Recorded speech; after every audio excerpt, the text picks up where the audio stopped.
Hey guys, it's KD aka KDown0 here, bringing you another video just following on from the one that I did previously, talking around build order in 1v1 Huns, and today I'm going to be reflecting on the unit control, also in the same civilization, and the way in which you can control your units at the beginning of the game.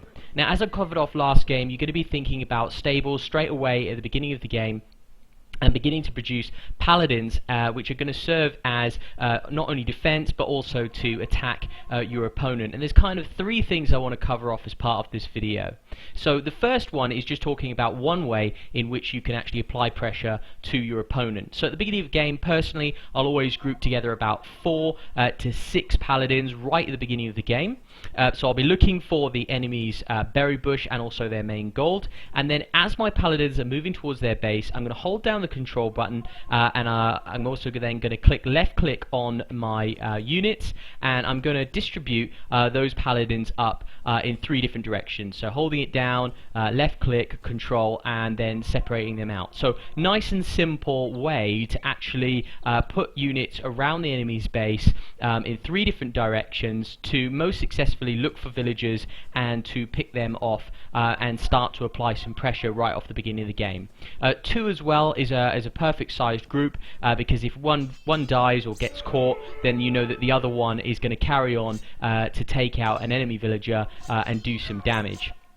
You can also scout around the base, you know, just to look and see what they're doing, what they're building right at the beginning of the game, and sometimes as well you even might be able to take some of those paladins off in a different direction, perhaps even to guard some gold if you feel that the rush is wearing thin, because really right at the beginning of the game you're only going to have a finite amount of time in actually to deal damage to your opponent straight off the bat.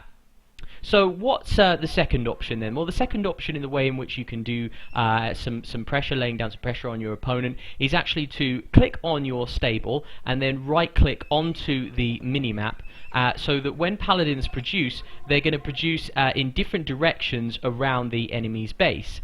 Now, there is a little bit of a warning with this one, insofar as one, you can forget about your paladins, so your paladins might inadvertently be rushing to their death, but the second is as well is that you might be waypointing your units away from a rush against your base, and therefore having very minimal number of paladins to actually defend. However, overall, if you feel like you've got the speed advantage, this can be a very effective way if you are able to concentrate on your own paladins to actually start to take off some villagers. But do be mindful, you only want to do this for maybe upwards of 20 to 30 seconds before you stop any paladins from patrolling or waypointing rather themselves in.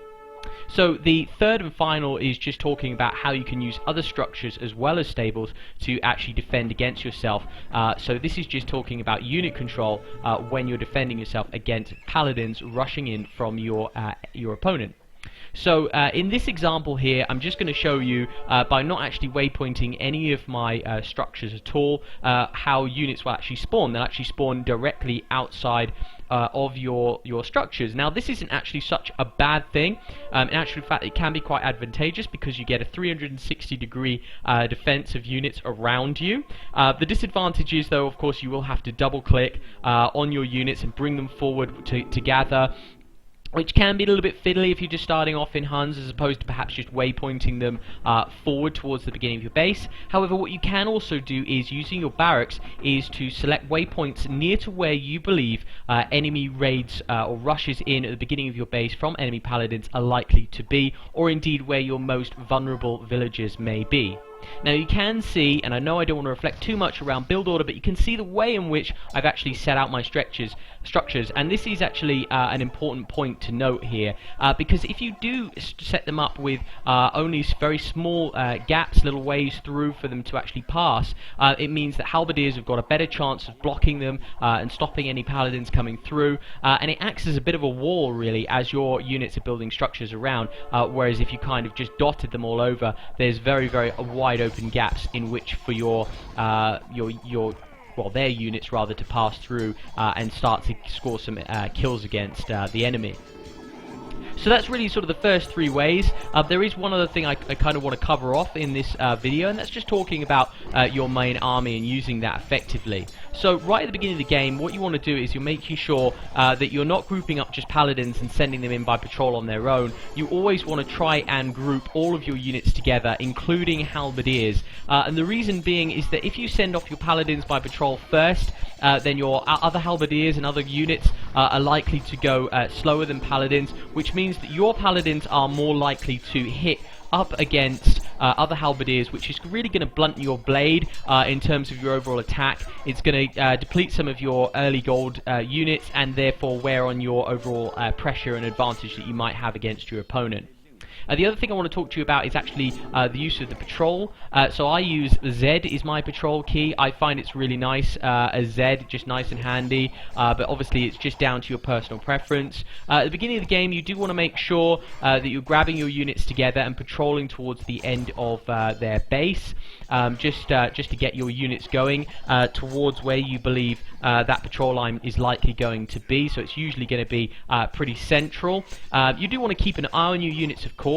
And one thing I would say is that if your units start to spread out like mine are doing here, and you find that your units are getting picked off maybe one by one, what you can do, of course, is just grab them as many as you can from the front of your army and position them backwards to some safe land behind you, so that they start to move back as a group, and then you can patrol them in a very short distance right in front of you, which means that they'll attack anything directly in front. There is something else I do want to cover off, and I'm going to cover off in later videos about stances and how you can use, for example, cavalry archers in a patrol, but I'm not going to cover that off in this game. I really just want to talk to you the primary basics around unit control and patrolling in against your enemy. But one thing that I do want you guys to bear in mind is that when you are controlling paladins or halberdiers or cavalry archers, not to worry too much about numbering your units. I mean, it is just down to personal preference, and if you've got used to it, then I would encourage you guys to perhaps keep using it, but for me personally, I find it's quite fiddly. It's much easier just to double click on your units and bring them back together as and when you need, and you often want to make sure that you do fight in a pack as much as possible, with the exception of perhaps where you might be sending off some units to do some raiding and things like that. Is very much about your army up against theirs.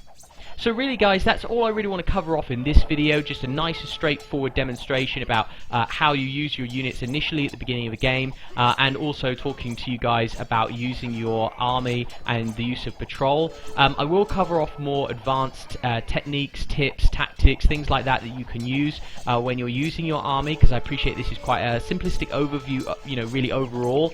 But I will be talking to you guys in more detail about that. I hinted a little bit in terms about how to use cavalry archers and things like that, and this will come in later videos. So as before, guys, really appreciate your likes, your comments, and any subscriptions or subscribing that you guys do. I will be posting more videos to come. I'm aiming for one a day at the moment, and I've got quite a lot of content that I've already made note of that I really want to share with you guys. So please stay tuned, and I really look forward to seeing you guys soon.